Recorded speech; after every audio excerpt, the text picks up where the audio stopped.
everybody, and welcome to another video of Internet React here on Philly Sports Network. Apologies if my voice actually sounds like I've hit puberty. I'm coming off of a 24-hour live stream. Now, during that, it was absolutely chaos and I was emotionally traumatized. And then I watched an Eagles game where, coming off of it, it was absolute chaos and I was emotionally traumatized.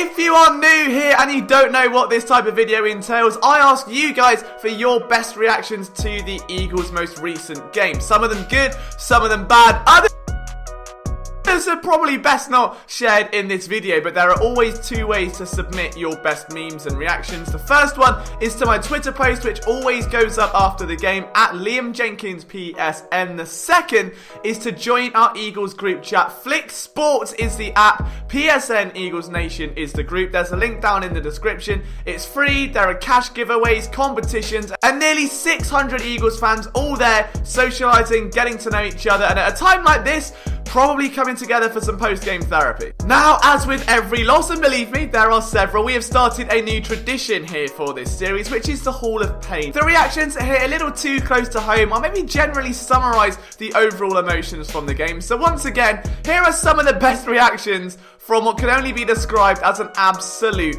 disaster.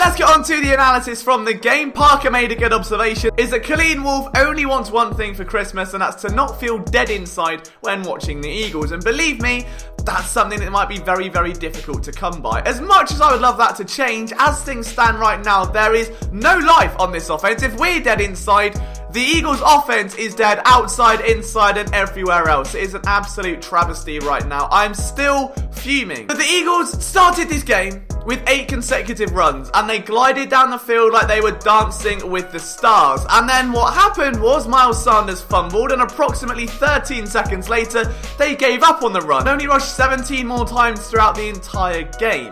This was their ultimate demise. On the other end of the field, though, Cleveland put on a clinic. We know they have one of the most potent rushing offenses in the league. Nick Chubb and Kareem Hunt, the ultimate thunder and lightning combination. Eagles had one job, and that was to absolutely stop whatever came out of that backfield. And for the most part, they did that. So what Cleveland did, knowing they do have a weaker quarterback, some offensive line injuries, and of course, a very depleted receiving group, is pound the run even more. They doubled down on that decision. They rushed the ball 40 times, which eventually led to this bottle of Coca-Cola exploding everywhere, Nick Chubb getting another 100-yard game, Kareem Hunt hurdling Jalen Mills, and the Eagles looking a little bit stupid. Now, that has naturally led to some criticism for Doug Peterson. Much of it is warranted. I can't wait to see just how hard he nibbles during tomorrow's press conference. Who's he gonna sass at now? Who's he going to randomly attack for no reason? Only time will tell. Make sure you tune in. It's like a soap opera. There's no doubting that the Eagles have regressed since winning the Super Bowl 3 years ago, and it has just been really heartbreaking to watch in every sense of the word. And John's got a very good point there. It's just slipped away, and it's like it could have been stopped so many times, and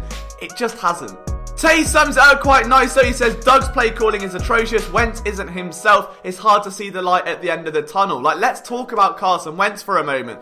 There were long stretches of that game where he wasn't terrible. Below average, yeah. Terrible, no. And then you get stages like the interception that was picked off by Taki for a 50-yard touchdown, where he had a wide open Jalen Reagor and just froze, hesitated, and then went to throw it to a running back, where he struggled all season anyway. You've then got plays like the safety, where he held it way too long, regardless if anyone's open or not, regardless if there's no offensive line. Your job as an Eagles quarterback is to get rid of that football inside your own end zone. If there's no one open instantly, just go. It is literally a case of just get rid of it at all costs. Didn't do that. After nearly 3/4 of the season, we might finally be at a point where people are considering benching Carson Wentz. Excuses are running out, they're running thin, and people are having enough, and they're tired of seeing their team so devoid of life. But I'm interested though, what do you guys think? Would you bench Carson Wentz? Would you not? I get both arguments. I'm honestly hands in the air at this point. Whatever happens, happens. I can see the benefits of it, I can see the cons of it. But Doug Peterson saying it would be like giving up on his team and sending the wrong message, I disagree. I think it would send the right message that you've seen a glaring weakness and taken action to correct that change, much in the way you did when you took out Jason Peters. Albeit that was with 3 minutes to go when it didn't really matter because he got eaten alive by Olivier Vernon. This is the same guy that had demanded pay. He demanded a rise in money. A position which simply I could have played better. And I mean, this video just kind of sums it up perfectly. You suck. Cheers.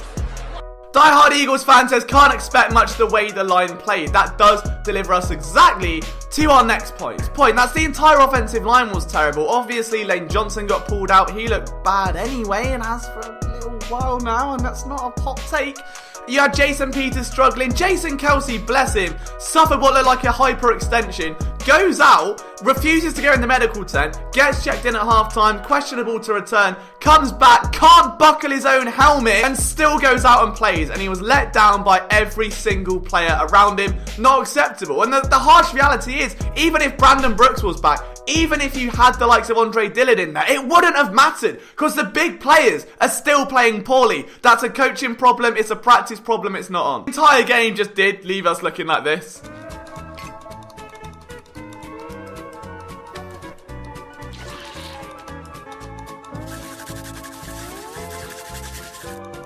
They like being chaotic for their own good. It's a little bit toxic at this point. Gina took what looked like arguably the biggest sip I've ever seen out of it. I want to know how big that wine glass is, but what gets me is to look at the end. That is a look no one ever wants to see. The Eagles are in the doghouse for quite some time. Oh, there was a lot of disappointment and upset. I do think one of the big takeaways from that game is that Alex Singleton is a stud. He's led the team in tackling for 2 weeks in a row now.